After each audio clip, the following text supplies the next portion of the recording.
a lot is said and spoken about the corona warriors. But are we really doing enough for them?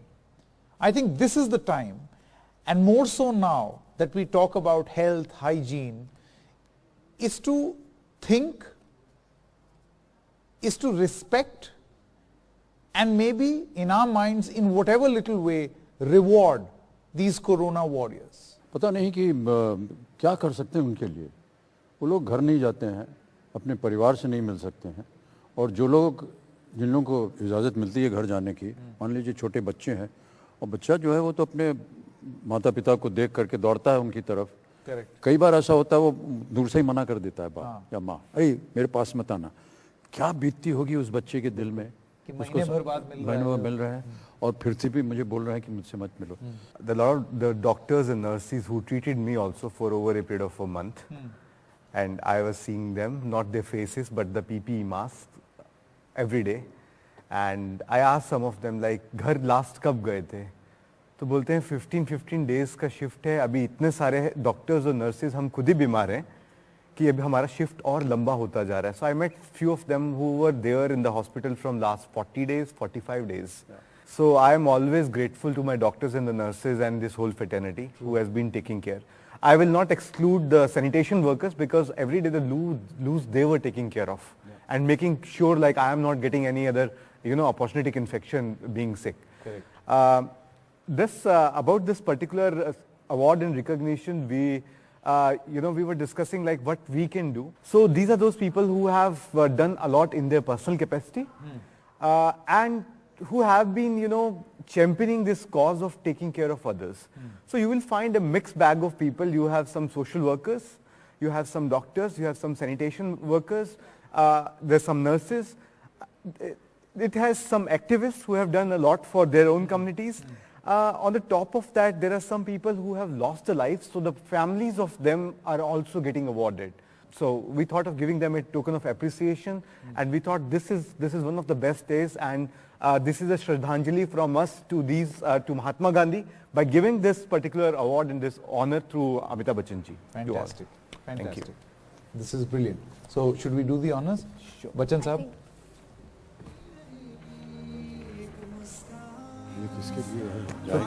Yeah, for all 22 people, sir.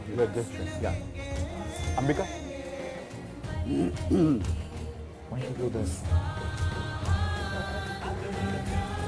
Thank you so much, Mr. Bachchan, Dr. Pranay Rai and NDTV Detol Banega Swasth India for acknowledging the great work that people around the world have been doing to ensure that they provide some sort of help and support to those affected by the pandemic. We all who can should be helping the ones in need. Once again, thank you so much, and I feel really, really honored to be a part of this initiative. Hi everyone, this is Vikas Khanna. I'm really thankful to NDTV for acknowledging Feed India. This means a lot. This is the time when the pandemic has taught us that the only way to win for humanity is solidarity. If we're united, we can overcome any challenges. And for me, Feed India is a symbol of that. I really want to thank you all for appreciating our efforts. मैं आपसे जानना चाहता हूं कि इस Covid काल में जो हमारे कोविड वॉरियर्स हैं, जो कि कभी पर्दे पर नहीं आते, पर्दे के पीछे रहते हैं, और जैसे अभी बच्चन साहब बता रहे थे, एक सेंसलेस सेल्फ ऑफ सर्विस, वो जो उनके अंदर जो एक सेंस ऑफ सर्विस है, उस जज्बात को हम कैसे समझें, उसको आगे कैसे लेकर के जाएं? संकेत जी, मुझे लगता है इसको एक अच्छे काम को, भले काम को किसी भी नजरिए से देखने की जरूरत है नहीं. वो अपने आप में सराहनीय काम ही होता है. अगर कोई आगे बढ़ के समाज के लिए, दूसरे के हित के लिए काम करे तो वो अपने आप में बहुत ही अद्भुत और सराहनीय काम है. उसकी अलग से व्याख्या करने की जरूरत भी नहीं है. ज्यादा उस व्यक्ति को संतुष्टि मिलती है जो कर रहा होता है. इस क्राइसिस की घड़ी में जितना संभव हो लोग एक दूसरे की मदद करें. ये बड़ा असल, मैं दरअसल इस मामले का एक्सपर्ट हूं नहीं कि मुझे, लेकिन ऑफ कोर्स ह्यूमन क्राइसिस में इंसान एक दूसरे की मदद में काम आता है. Now, Banita, tell me, you know that Plan India has been working on ground, and during this whole COVID, you all have been interacting with the Asha Didis, the Anganwadi workers.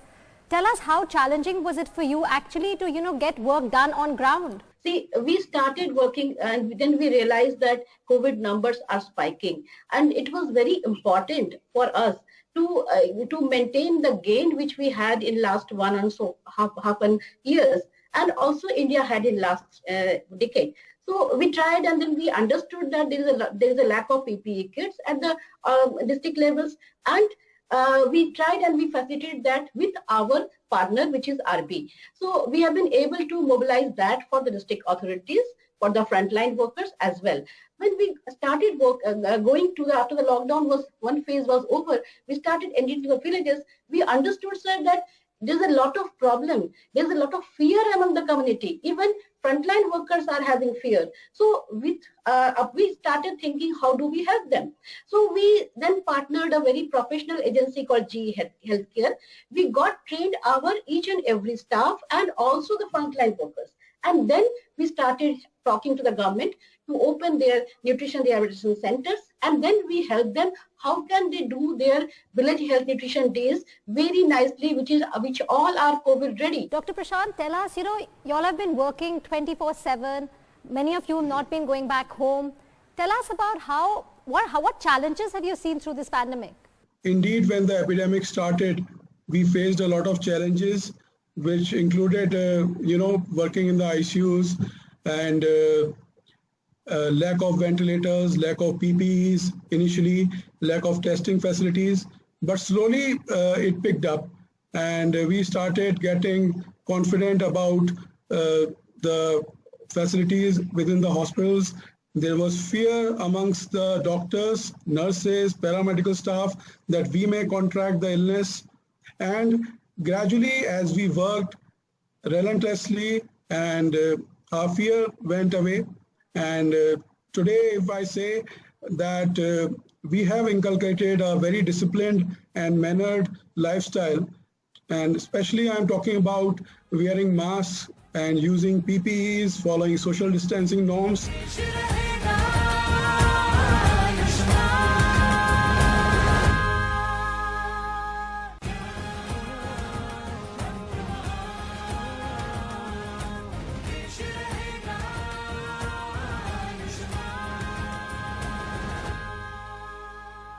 स्वागत है आपका एक बार फिर से हमारे स्वस्थ मंत्र।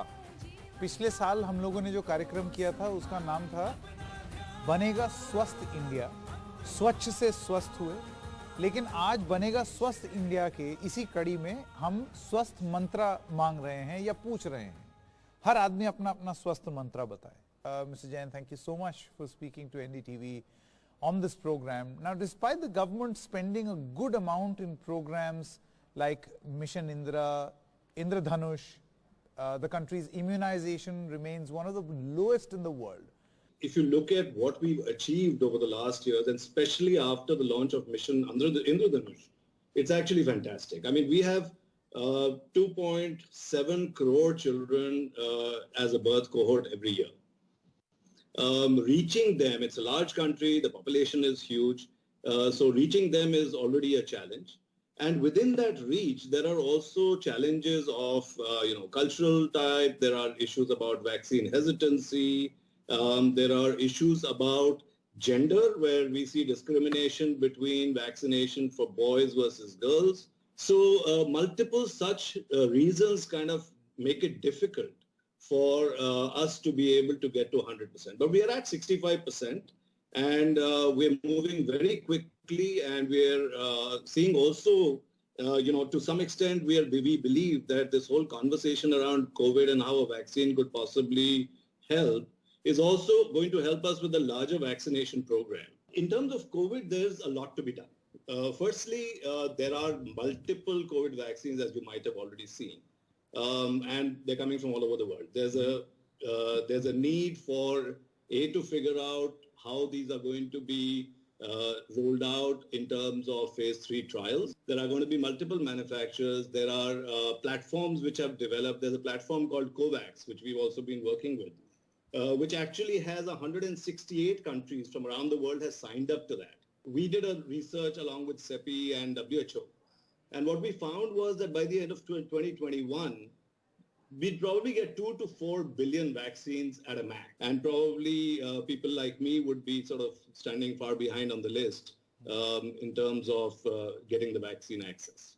I want to ask you, Mr. Singh, the experience of your government as far as containing this virus is concerned. What is the situation of COVID-19 in Manipur? Earlier, we were not facing this community transmissions. Only it was happening found from those who comes from the outside, returnees. We are very fortunate that our frontal warrior, like the police, doctors, nurses, are very active. Whoever comes from the outside, we take them to the care center first, and we will screen them there, test them there. Then district-wise, we do distribute through the respective care centers, and the treatment is started. Our new SOP has been issued because economically ये हम लोग को कुछ खाना पीना के लिए भी जरूरी है, फाइनेंशियल एक्टिविटीज, इकोनॉमिक एक्टिविटीज भी करना है, तो so we have started it. So imam market, जो woman market जो है, just we are considering to open it also. But even then, we are trying to impose. I am using this impose because people are easily not doing anything, whatever the government say. But some penalty or something has to be imposed. As kids grow, there are other issues that need to be addressed. One of the most important among these is sex education, and it's really important that children and teenagers are aware and they make the right choices. Let me come across to you, Ms. Sharma. What is the importance of adolescents' health education, sex education in schools, and what would you consider the key areas of focus for our adolescents? I come from the Sri Ram School, Delhi NCR, and we talk of genders in non-binary terms. We schools have a huge task at hand, and we need to encourage diversity and discussion. Sadly, many of us hesitate to do so. Probably we haven't grown up in times like these. So sexuality education for schools must be mandated. We must encourage individual thought, open discussions, debate, dissent, disagreements, because that's when we'll raise healthy adolescents. And need for gender inclusivity in our classrooms, I would say that's also very important. Even in today's time and age, why do parents and adults hesitate to talk about sex-related issues to an inquisitive adolescent? I think in today's world, when we are talking about reimagining India, rethinking about India, reinventing India, I think we need to now go beyond. I think what we are seeing that we are only talking about child education. We are talking about why children are not being properly educated. The question what you asked me is so relevant. It's a question we need to ask our parents. I think more than a child education, I would say we need parenting. I think it's a very important responsibility. When we have given birth to a child, when we are raising a child in a family, it becomes a prime responsibility of a parent that time to time when a child is growing, the child needs to be given the right education at the right time. Somehow if you inculcate something what the principal is saying here, this sentiment in some manner will percolate down to the more rural areas where there's still this, habit of, the woman in the house has to walk 10 steps behind the man, घूंघट पहन के जाना है, पति का नाम नहीं ले सकते हैं, ये सब सारी चीजें जो हैं कहीं ना कहीं इनको तोड़ेगी. No, you have to catch them young and teach this in school. But then who will school the school? Exactly, yeah. Who will school the teacher? Yes, that's who will true. teach the principal? I mean, you look at the condition of some of these government schools. Yeah. I mean, the quality of education, the less said, the better. So, I mean, all of these things there has to be a systemic change. Menstruation is a taboo subject in the world over, even in the 21st century. In fact, even Mr. Jagpreet just said that, a girl many a times goes to school and she doesn't know, when she starts a period. But as a principal of an all-girls school, it's a residential school, how do you spread awareness on menstrual hygiene among the students as well as the community? topic of menstruation is extremely challenging as a discussion for adults who are trying to explain it to premenstrual girls who are bewildered by the phenomena at a time when they are coping with making sense of changes that are happening to their bodies. So at my school, I came up with an idea to take this to another level altogether, turning this challenge into an opportunity. With my students, I went around the city, suburbs, and we decided that we would work for the women in the rural, underprivileged areas. And we wanted to do something for these women. So my girls and I set up a sanitary napkin manufacturing unit in our school. So while making those sanitary napkins, my girls began to understand the process that is happening outside their bodies that is creating a sanitary napkin, and they became familiar with why it is important. Very soon thereafter, we raised funds and replicated the machines in the village itself. Now we have an SHG of 5 women who are running that unit in the village itself and thereby earning a livelihood. Holistic education को include करने और उसमें शरीर के बारे में सरकारी school के छात्रों को बताने के ऊपर क्या काम किया गया है, उस पर करिकुलम में कितना जोर दिया गया है? ये कई बार एक ऐसा मुद्दा है जो बहुत ही एक जरूरी मुद्दा है, लेकिन इस पे कोई चर्चा नहीं होती है क्योंकि हमने इन मुद्दों को टैबू बनाया हुआ है और क्योंकि हम इन मुद्दों पे बात नहीं करते हैं, तो तभी ये इतने मिसकंसेप्शंस इसके बारे में, तभी ऐसी विकृतियां, तभी ऐसी पर्वर्सिटीज बहुत सारे हमारे लड़कों में और लड़कियों में दोनों में इन मुद्दों को लेके बन जाती है। दिल्ली के सरकारी स्कूलों में मैं एक्चुअली कहूँगी कि इसको कई लेवल्स पे हमने टेकअप किया है। एक सबसे पहली और एक सबसे ज़रूरी चीज़ जो इसके साथ जुड़ी हुई है, जो बच्चों की एक्चुअली हेल्थ, सेफ्टी, हाइजीन वगैरह से जो जुड़ी हुई थी, जब हमने स्कूलों में काम करना शुरू किया, और मैं तो खुद वैसे एक एजुकेशन के बैकग्राउंड से आती थी, लेकिन हमारा सबसे पहला टारगेट ये था कि बच्चों के लिए पानी की व्यवस्था और टॉयलेट साफ होना ज़रूरी है। क्योंकि अगर आप एडोलेसेंट हेल्थ के सवाल को देखिए तो जो सवाल सबसे ज़्यादा लड़कियों के हेल्थ को अफेक्ट करता है वो एक्चुअली क्लीन टॉयलेट्स का है। सेकेंड रहा मुद्दा एडोलेसेंट एजुकेशन का, एंड ये भी अब पिछले 2 या 3 साल से इसको भी लड़कों के साथ और लड़कियों के साथ हम लोगों ने कई NGOs के माध्यम से इसे टेकअप किया है। और इसलिए टेकअप किया है क्योंकि जैसा मैंने कहा, ये टैबू नहीं हो वो बहुत जरूरी है। Comprehensive sexuality education goes much beyond education about reproduction, risks and disease. What all does it include, and what is its significance? Comprehensive sexuality education, like you said, it's not just about understanding the process of procreation and safeguarding your sexual health. It's far more encompassing and inclusive. It really helps children understand the cognitive, physical, social, emotional aspect of one's sexuality. And it really equips children with knowledge, attitude, skills, and values to be able to make more informed choices and realize their own identity and dignity and that of others, and also protect their own rights for lifelong. It is very responsive to adolescent needs, growing up needs. It really addresses topics that are that adolescents face in their everyday lives, like peer pressure, like how do you safeguard online, how do you actually practice cyber safety, or what is violence in relationships, or dating violence, or how to have positive sense of self. So a comprehensive sexuality education tackles all of these. I want to go back when my kids were small and start all over again. पढ़ाया जाए, उनको बताया जाए भाई ऐसे होता है।